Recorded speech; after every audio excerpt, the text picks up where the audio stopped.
Today is our annual Vision Sunday, where we celebrate some of the highlights over the last 12 months or so, and we'll be hearing stories of some of the things that God has been doing in and through the church, and we'll also be looking ahead into this coming year. There's been so much happening that we won't have time to more than just touch on a few areas today, but to begin, let's just take a look back at some of the things from the last year.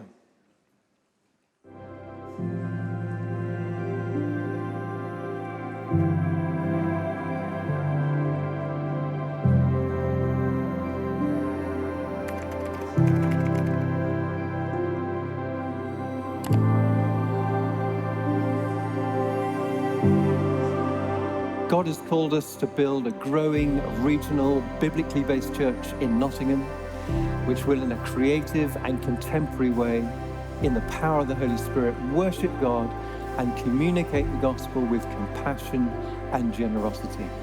We aim to make, train, and equip disciples to be effective in the extending of God's kingdom, to develop leaders, to plant new churches, and to contribute to the blessing of the whole body of Christ.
In September, we celebrated the church's 25th birthday.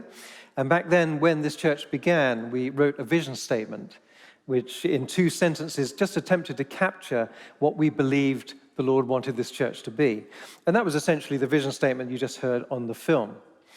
We've made a couple of very minor changes to that statement over the course of the last 25 years.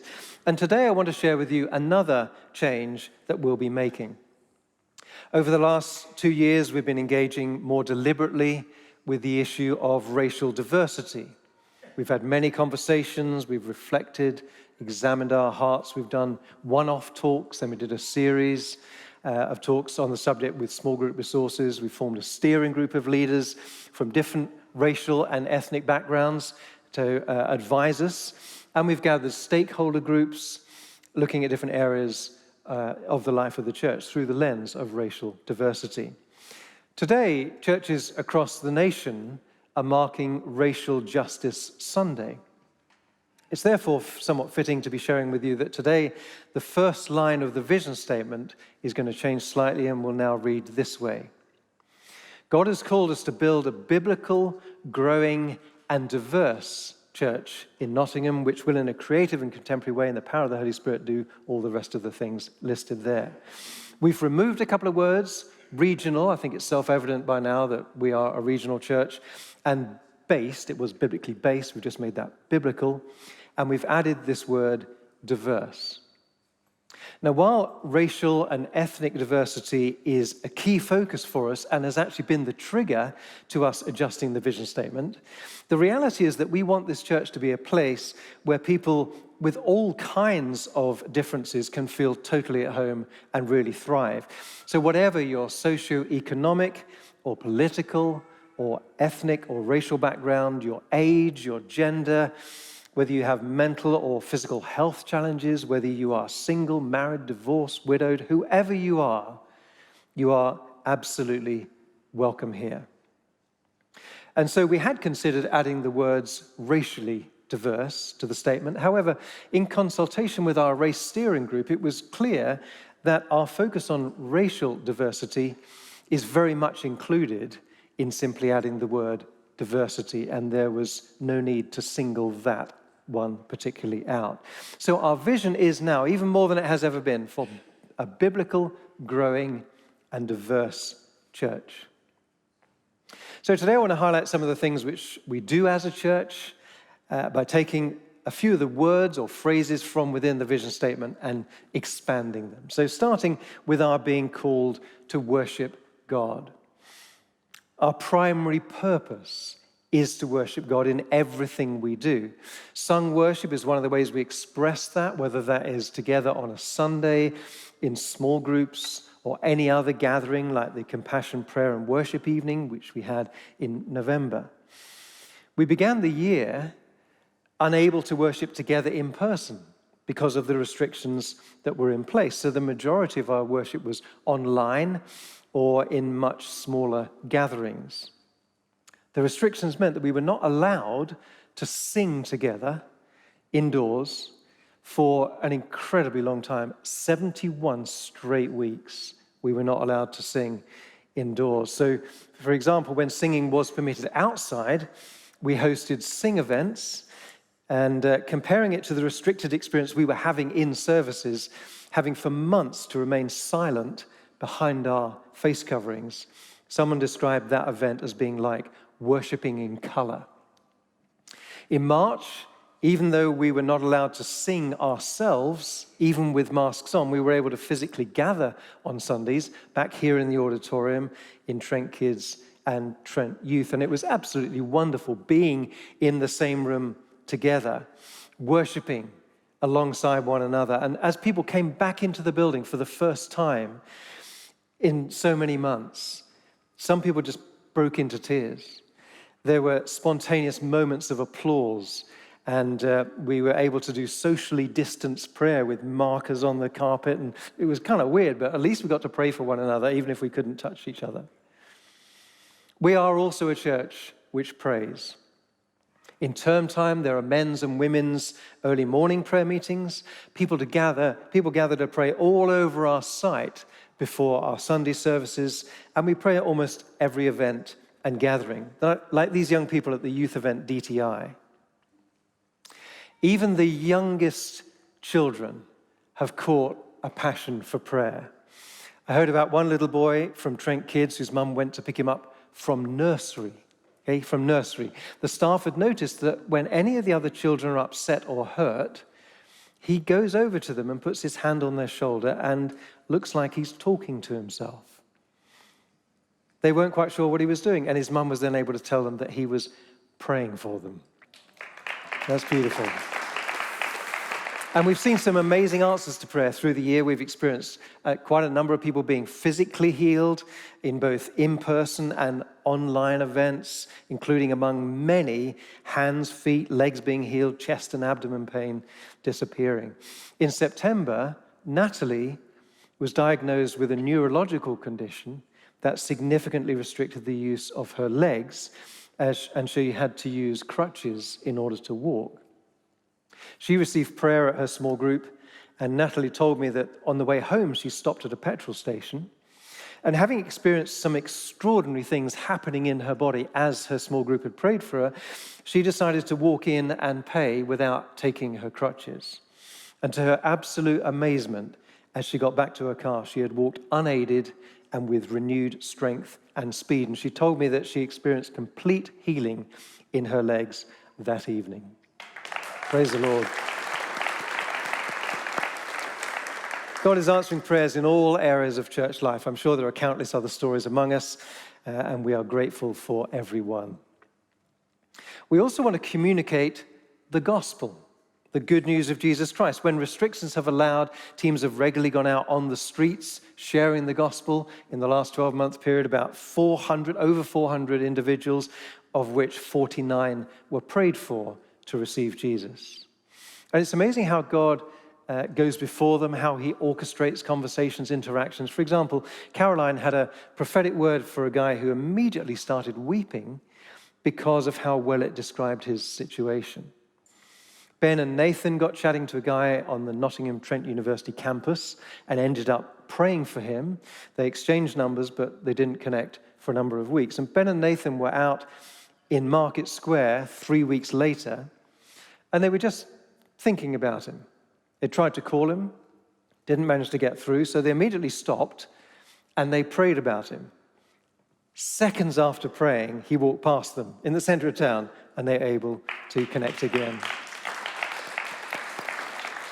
It's been great to hear stories of many of you sharing your faith with friends and in the wider community. A couple of students from Trent were chatting about church, and a few friends gathered round them and started asking questions about their faith. The two students were able to pray for one of the friends while the others watched on, and they all said they felt a sense of peace in the atmosphere.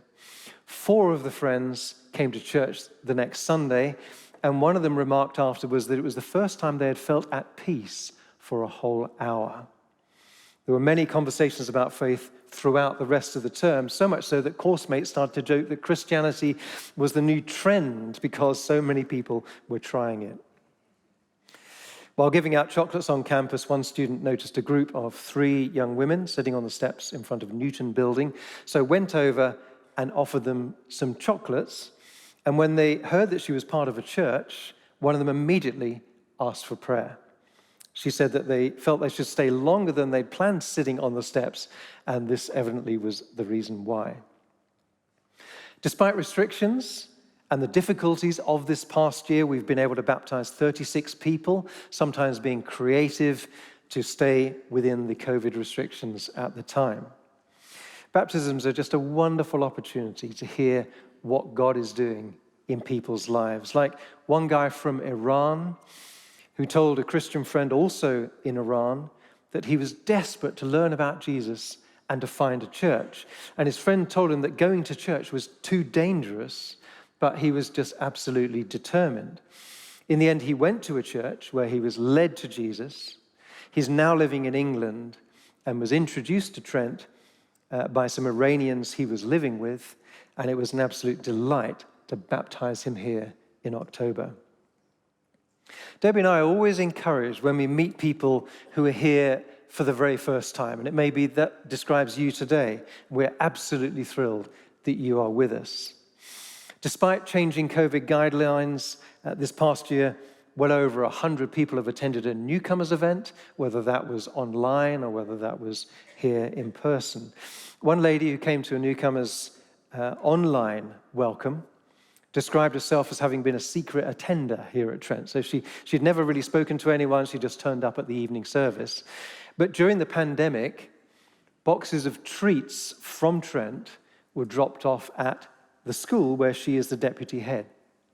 as part of the Love Key Workers campaign.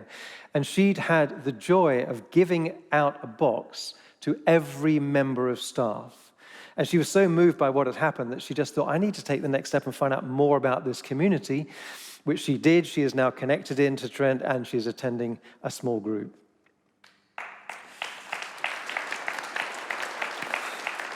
God is utterly compassionate, and we want to express God's compassion to those in need. One of the main ways we express this as a church is through our ministry, which is called, not surprisingly, Trent Compassion. And we were delighted to celebrate 20 years of the Arches, one of our main compassion ministries, in November. Let's hear from some of the compassion team now.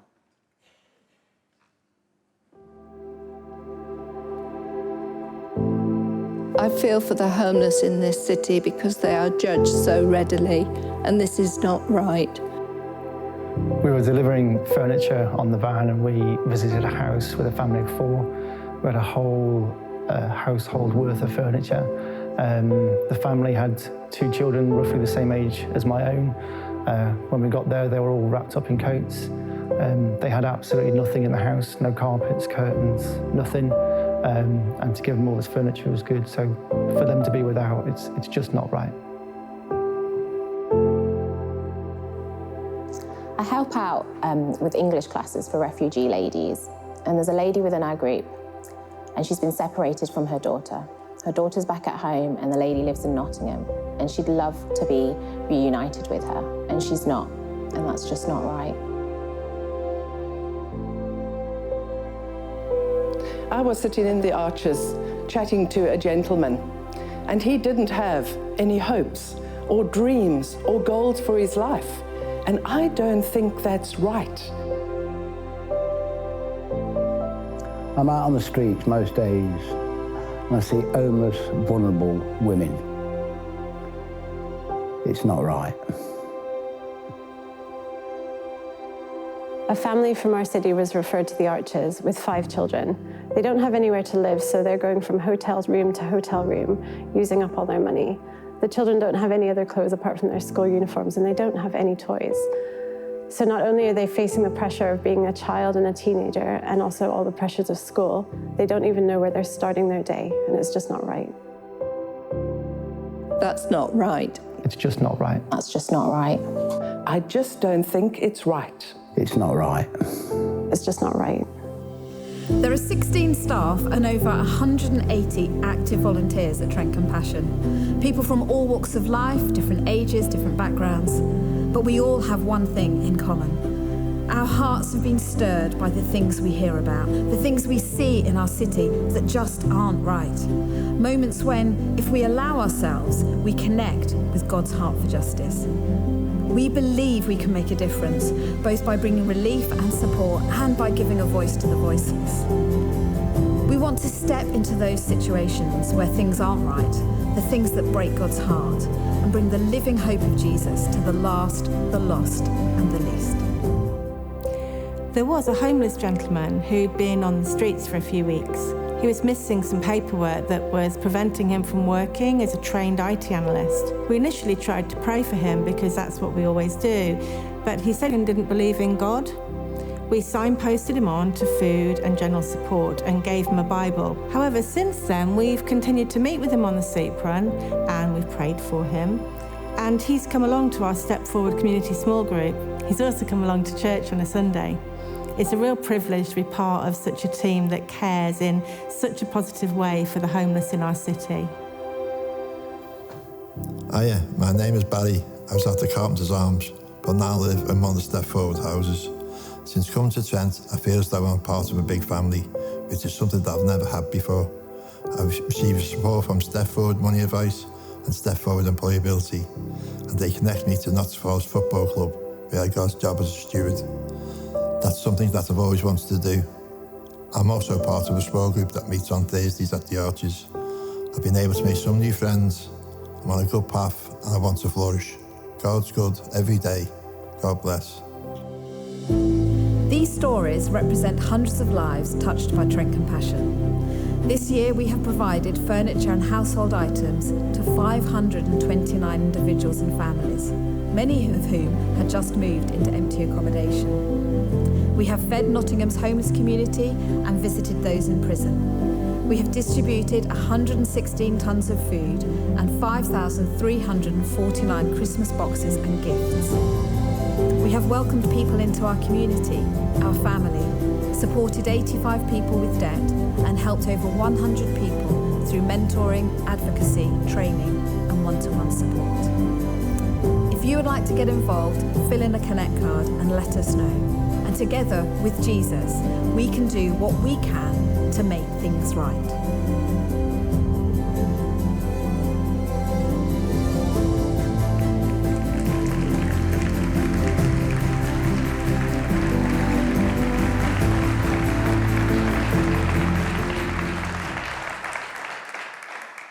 When I watched that yesterday, it just moved me to tears. A lot is just not right. But as a church, we're making a real difference, doing what we can in so many ways to make things right. Many of you donated items to the Love Christmas packages or gave time to organizing and packing them ready for distribution. And these boxes of Christmas treats, essential items, and gifts meant so much to those who received them. Like this primary school pupil who said this: "I was so excited when I got my bag of presents. When I looked in my bag, I thought I could pick one thing. I could not believe it when I was told I could have all the things in the bag. That day was my favorite day." Trent Kids got involved, bringing hundreds of gifts for children who may have otherwise not had any. In partnership with Hope into Action, we now have 3 Step Forward houses as a first step to helping people move on into more permanent homes. And tenants are given boxes of essentials on arrival, and they're given then furniture and household goods through the arches when they move on into more permanent housing. And they're also given a lot of relational support.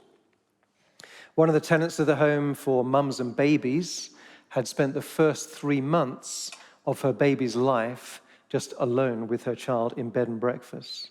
Moving into Swan House gave her the space, gave her the support she needed to establish a good routine with her daughter. And with the help she received, she re-established relationships with her family, especially her mum. And she was supported to apply for housing and secured a suitable family home for her and her daughter in an area close to her extended family.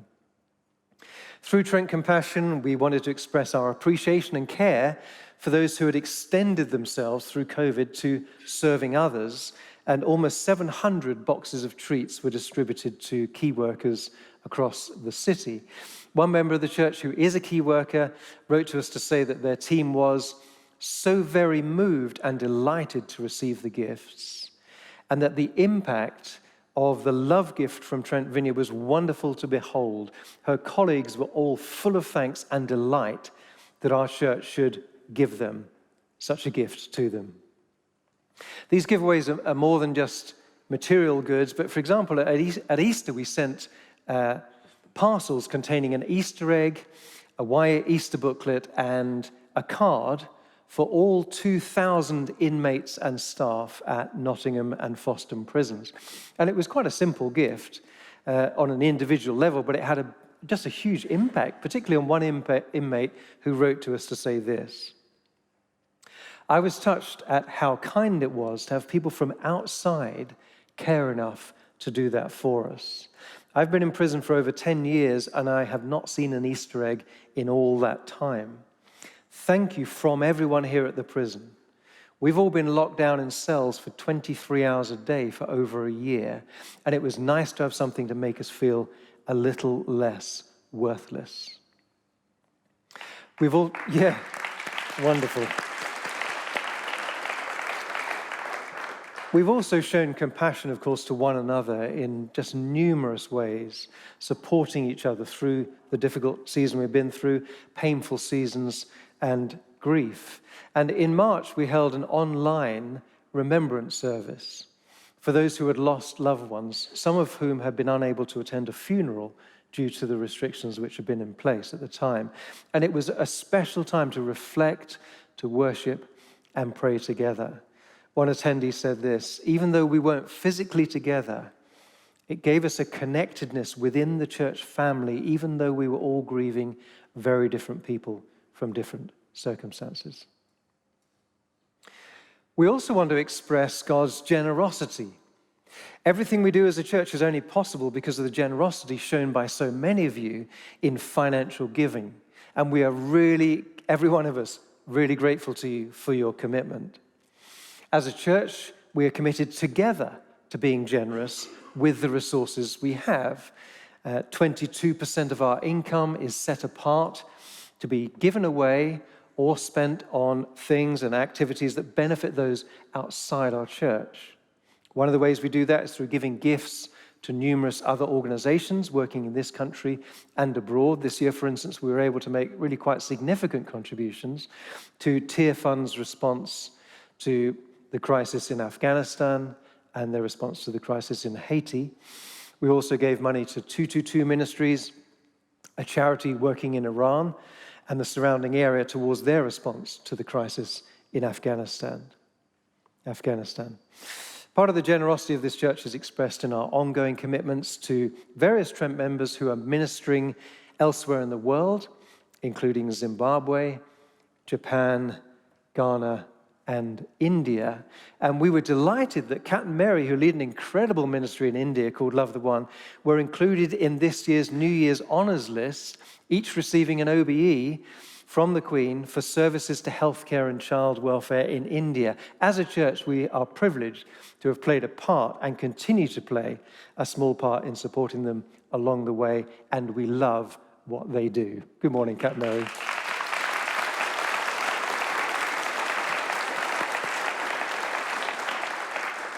Many of you have reached out with generosity to those around you. Part of our Set Apart Fund facilitates small groups reaching out. And there's an allowance. It's like, how can we creatively spend this, blessing the community? They've done so many creative things. So like Jim and Jackie's group, who gave goodie bags with handwritten cards and treats for every member of staff to a local school. Or Tom and Beth's small group, who gave out 120 Easter eggs to all the cleaners on the University Park campus. Or Josh and Sylvia's group, who gave flowers and chocolates to the staff at the Dunkirk primary schools. We became aware of a woman who had severe arthritis and was facing potential financial penalties because of the state of her garden. Two small groups, Andy and Hazel's and David and Lindsay's, were able to clear it and make it usable again.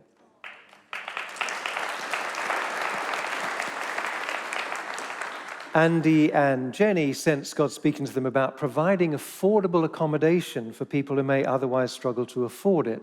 They bought a flat, and then their small group all pitched in to help decorate and renovate it. A family from one of the Step Forward houses has now moved into that flat. Trent Kids also embraced generosity to their friends and neighbors. Lottie and her sister made Easter cards and added chocolate eggs and delivered them to over 30 neighbors and friends. Another family delivered Easter chocolates to over 50 houses in their street. Ben, who is 10, saved up his pocket money to buy 3 medical cards, which provide people in Burundi healthcare for 3 years. And his sister Hannah, who is 8, used her pocket money to help buy a Bible for students in Burundi, many of whom have never had one of their own.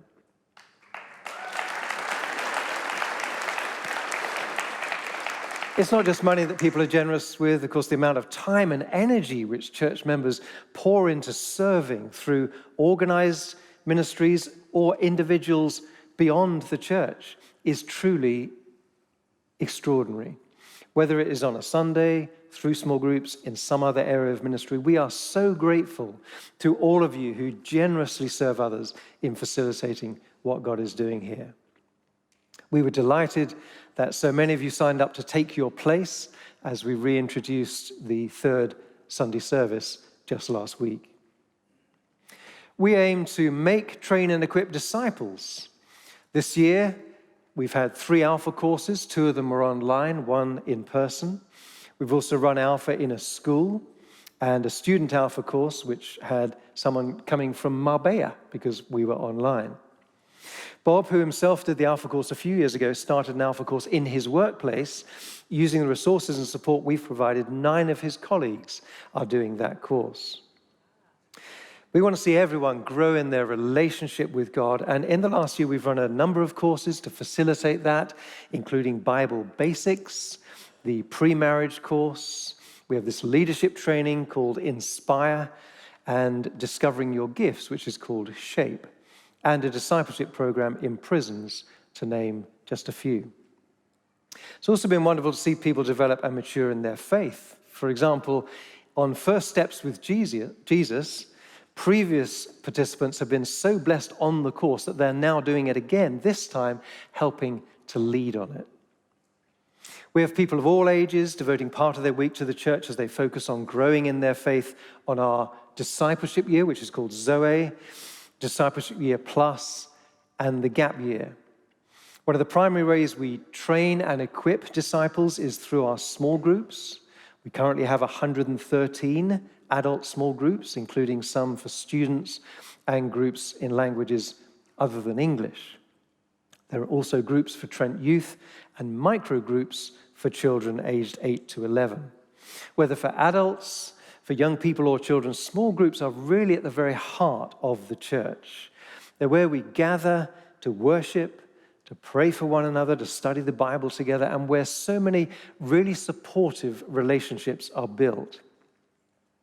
Sadly, before Christmas, Angela lost her husband. Her whole small group served at the Thanksgiving service, tirelessly and with great care serving tea and coffee and other refreshments, as well as setting it all up and setting it all down again. And the family was blown away by this wonderful expression of love. One of the primary ways in which we grow in our faith is through relationships where we can go through life's ups and downs together. And it has been wonderful to hear from people who initially connected with Trent online find family here at Trent. Let's hear Sasha's story.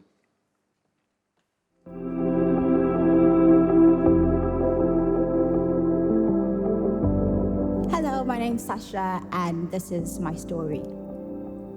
So I grew up in a Christian household, but mainly went to church because my mom wanted me to. I didn't really embrace having my own relationship with God then. So in my first year of uni, there was just a lot going on in my life, and I became withdrawn from pretty much everything and everyone. I felt numb and hopeless, and it was like I had fallen into a dark pit. So I started to pray and decided to find a church. Trent Vineyard was top of the list because my mom knew about it, so I began joining the online services during lockdown. I felt connection through the worship and talks even though I was just sitting at home. Then my family and I caught COVID, and my mom was hospitalized. It was such an emotional time for me, and I really needed reassurance from God. I signed up for the online girls' room event here. Then on the morning of the event, a friend randomly sent me a song from an album called Beauty for Ashes. Then I received a gift package from the girls' room with the same theme, Beauty for Ashes, and a Bible verse which spoke directly into my situation. So even though I trusted God that everything would be okay, I just needed reassurance as I was worried about my mom. The event itself was amazing, even though it was on Zoom. I was surrounded with so much love and prayer. The whole experience was confirmation that God was with me when I needed it the most. By the end, I knew I wanted to make Trent Vineyard my home. Soon after that, I watched an online baptism service and was struck by how many people were getting baptized who had not known God for very long. I felt God saying to me that I didn't have to wait to be this perfect person to get baptized, so I got baptized in October.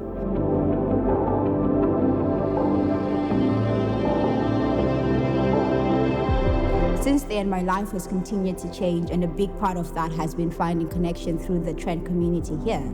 I volunteered at the Arches for a couple of months, which was amazing, and I love being around such dedicated people. I've also joined the Trent Kids team, which has been super fun, but also a place I've got to know other team members who have been really welcoming and warm to be around. Small group has also been amazing. I filled out a connection form and got a call from someone in church. I was connected to a small group leader called Hannah, and before I went along to the small group, Hannah and I went for a walk to get to know each other. It made connecting with small group online easier because there was a familiar face. They're no longer people who just attend the same small group or forward my prayer requests, but friends Jesus has brought into my life. I'm so grateful I've connected to God through this season and also found a home here at Trent.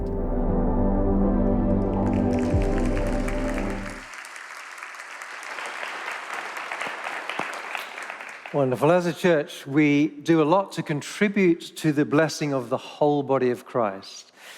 A significant amount of staff and volunteer time is given to organizing events which bless the other 125 or so churches in the National Vineyard Movement, as well as churches in other denominations. For instance, in January, we hosted the Vineyard National Leaders Conference entirely online, with restrictions only allowing a few camera and media crew in this auditorium. So Susie, Debbie, and I hosted this 2.5-day event in this empty auditorium with around 20,000 people joining us online. In November, Trent hosted the Cause to Live For conference for hundreds of young adults from across the nation, with almost 50 people from Trent on team, enabling that to happen.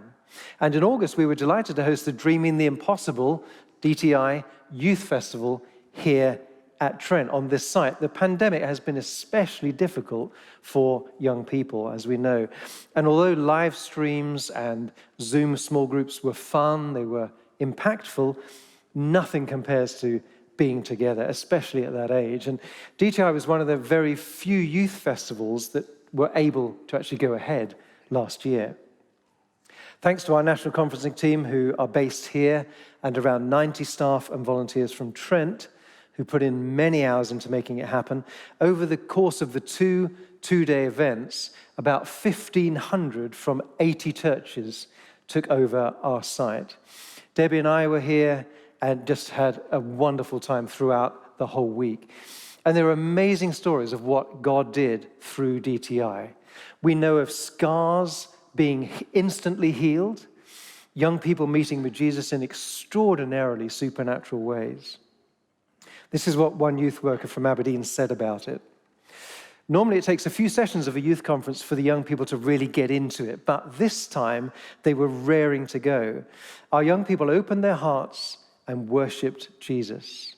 Seeing how God connected with them so intimately was just incredible. And on the 12-hour journey home, the coachload of youth spontaneously broke out into worship and praying for each other, including prophesying over each other. Bow Down, an event which usually happens in Market Square, was held virtually this year. Over 800 devices, so many more people than that, logged in across England, Scotland, Wales, Northern Ireland, and the Republic of Ireland to pray together and to light a candle as a symbol of Jesus being the light of the world. And in October, we hosted over 250 sound technicians in here from about 200 churches across the denominations for the Sound Summit. Very sadly, in September, Lynette Baxter, who alongside her husband Malcolm led Heart Church here in Nottingham, died. We had the privilege of hosting her Thanksgiving service here so that the staff team at Heart Church, who themselves were grieving, didn't have to feel at all responsible for the day. The least we could do in the circumstances. But what we did was evidently a great blessing to Malcolm and the team. The things we've heard about, of which there's just a few glimpses, okay, those things are only possible because so many of you are actively involved in serving. And we've only had the resources to do those things because so many of you here are committed financially. In most past Vision talks over the years, we've looked in some detail at how your investment in God's work here has been used. However, since the beginning of the pandemic, our talks have become shorter, so I recorded a separate video with more details about the finances, which is available on the website. And if you're interested, I would encourage you to watch it there. Let me give you some of the big numbers. Our financial year runs from July to the end of June, so these figures cover the period up to the end of June, 7.5 months ago. The total amount which came in this past financial year was an amazing just over £2.5 million. Including what we gave away, we spent just over 2.3 million, giving us a surplus of 180,000, which will be spent on capital expenses, upgrading our facilities and equipment. So another very positive year financially, especially when we consider the massive impact that COVID had on our conferencing business. That income just, boom, disappeared. And the financial uncertainty that many people have faced. Conferencing through this recent months has been rebuilding, I'm delighted to say. But as I say, do watch the video if you're interested in seeing that unpacked in more detail. Looking ahead to this coming year, as the senior leadership team and others began to pray and discuss what God may be inviting us to press into in the season ahead, there were certain things that we just all felt there's a need for. Firstly, we realized there was a shared desire to bring the church back together. It's been wonderful to rebuild connections in recent months, but we recognize that we are very much still recovering from the most fragmenting and disconnecting thing that has ever happened to us. And we still have a long way to go. So we sensed the need to push into connection. Being a church where members feel part of a family, where they are known and loved, where they're supported through the good times and the bad, and where our faith can be lived out in community. So that's the first thing. Connection is a high priority this year. Secondly, we realized that these last 2 years have been extremely challenging, especially as gathering with other Christians, even individually, let alone in small groups or large groups, was massively curtailed. That isolation was very challenging and really tested some people's consistent walk with the Lord. And we recognize the need to grow in our personal discipleship, to grow stronger as followers of Jesus who can weather the storms that we may find ourselves in. And we're also mindful that we are living in a time and a culture where the tide of general opinion on morality, sexuality, and identity is moving rapidly away from the biblical view of truth. And so we sense a need to push into spiritual growth. We want to develop ways in which we can grow together as resilient disciples, to deepen our faith, to live biblically in this culture, and see every member of the church grow in their gifting. And finally, we want to grow even more into being a church that partners with God in the extending of God's kingdom, that makes a real and lasting difference. So we sense the need to push into being re-envisioned for the impact together that we can have on the world. There's a verse in Ephesians we were drawn to which really encapsulates what we're saying. This is Ephesians chapter 4. Paul is talking about Jesus Christ, and then it says this in verse 16. From him, the whole body, joined and held together by every supporting ligament, grows and builds itself up in love as each part does its work. And you can see all three of these elements there. There is connection as the body, that is us, the church, is joined and held together by every supporting ligament. There is growth as the church grows and builds itself up in love. This verse really is describing the particular type of growth. We're talking about spiritual growth of the whole body.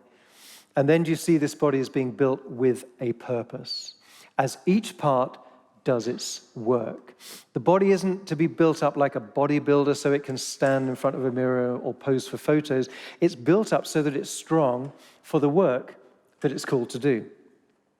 More like a soldier would have to train and eat well so that they are fit and strong to do their job properly.